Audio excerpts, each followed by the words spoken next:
Well, I know it's been a while since I've done just a vlog video, just kind of my day in the life of type thing.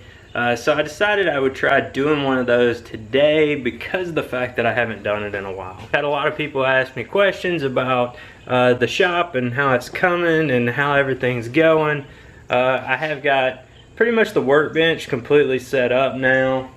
It's pretty easy to use. It's set up almost just like it was at the old house, but I had to kind of move a couple things around. Things are still kind of in disarray here and there around the house, just not having enough time to get everything done and put away. I've also had several people ask me about the shop and kind of where I'm at with that. Really haven't messed with it much. The only thing I'm using it for right now is storing this trailer in, but there's got to be some dirt work done. There's some water issues because there's a creek on the back side of the property. I got to get control of the creek before I do the concrete because I don't want any of that to flood and end up messing up that new concrete after I spend that much money on it. But as I go through that process of getting the shop ready and having all this work done on it, I plan on vlogging about it and posting it up on the channel. But today I'm going to take you guys with me as we go and get some stuff mowed.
You know I don't speak Spanish. In English, please. You pooped in the refrigerator.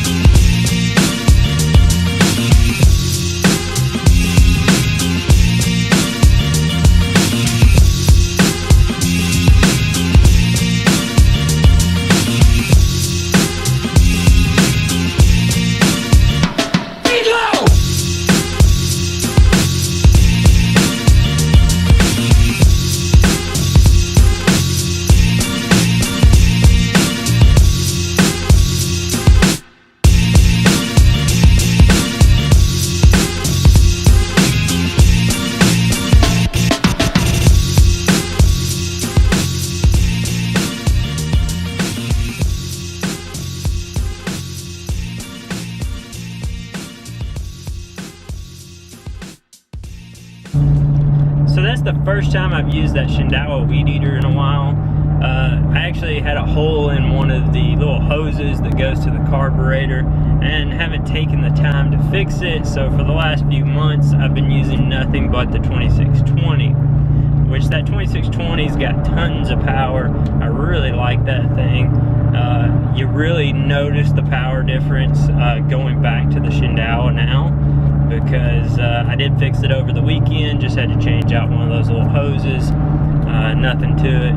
But going back to that Shindawa after using that 2620 for the last 4 or 5 months, it really shows me how little power that Shindawa has. Back in the day, I mean, whenever that's all I had was that Shindawa, I thought, man, this thing's it's got plenty of power. Now it feels like it bogs down really easily. That Shindawa weed eater is probably about 5 years old at this point. I mean, I've had it for 3 years. It was with the company for 2 years before I owned it, but I think it's held up really well. I don't really want to get rid of it because, you know, it's kind of what helped me build the company, and just gonna kind of hold on to it, hang it on the wall eventually.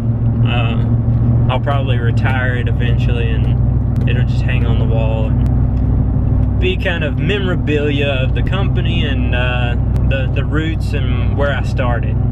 So I know this isn't really gonna probably be in order with the video the way I'm thinking about putting it together, but I'm just gonna kind of stick this in there because this is a first. I've never had this happen before. While I was mowing this yard, I started hearing this like loud squeaking noise. Even with my ISO tunes on, I could still hear it, and it was coming from the mower, and I couldn't figure out what it was. So finally I pulled out my headphones and I shut the blades down, I turned them back on, and I realized what it was. One of my spindle bolts had come loose and was just, you know, the nut that's on the top had come loose, and it was just kind of rotating the blade loosely on the spindle, I guess is what it was, and that's what was creating that really loud squeaking noise.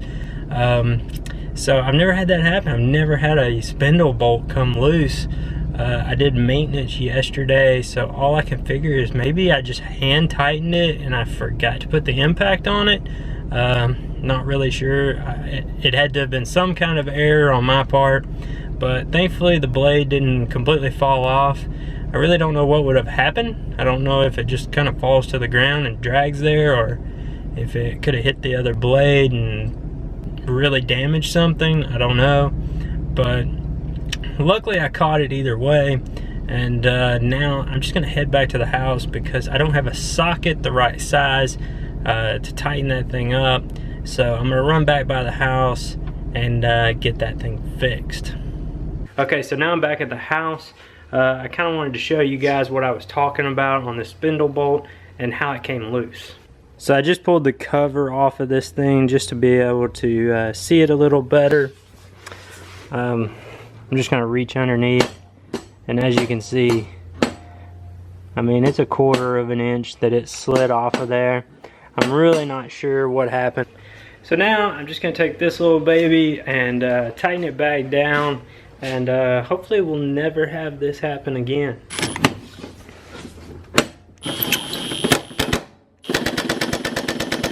So I think we got that all fixed up now, but I kind of wanted to show you guys this because it really shows how quickly something can go wrong. All it takes is just a moment of losing your train of thought while you're working on something to forget to do something like that, and who knows, it may not have been that bad. If the bolt had come off, probably would have lost the nut that goes on top of it, and the bolt and blade probably would have just fallen straight down onto the ground and probably dug in or something like that. Could have bent the bolt, could have broke a spindle, who knows. So it could have been a lot worse than what it was, but you definitely got to watch out for these kind of things. Been doing this for 3 years, never had that happen before, so this is a first. So guys, I got a few more things to get taken care of today, but I'm going to end this video right here. Just use this as a reminder. Always check your equipment over before you use it. Make sure everything's tightened down.